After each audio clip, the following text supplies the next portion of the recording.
major road construction project might soon give residents of a decades-old nudist camp in Monroe County some unwanted exposure. RTV6 reporter Chance Walser has more on the INDOT plans and what, if anything, can be done to change them. As you can see by the tall fence and security gate behind me, privacy and seclusion are both big deals for members of the Fern Hills Club in Monroe County. Well, now they say an INDOT project could threaten that privacy and hurt this business. Barbara Perdue puts her clothes on to do the yard work. I say that because for her, getting dressed is the exception as much as the rule. You just feel free, and that's why God put us on this earth. Perdue is a self-proclaimed nudist. She has been coming to this Monroe County nudist campground for 13 years. She, along with many of the ground's 200 members, are concerned right now that an INDOT project to expand I-69 will threaten their way of life. People come through that gate, they come in to relax.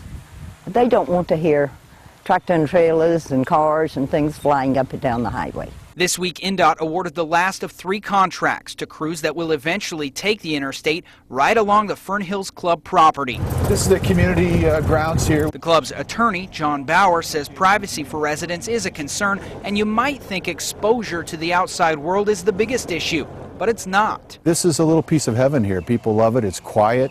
It's a way to get away from all the noise of the cities and the hustle and the bustle and all of the stress. And so that can be ruined quite easily by the drone of 18-wheelers coming up the grade here. INDOT looked at the idea of putting up cement walls to block highway sound, but federal regulations won't allow it.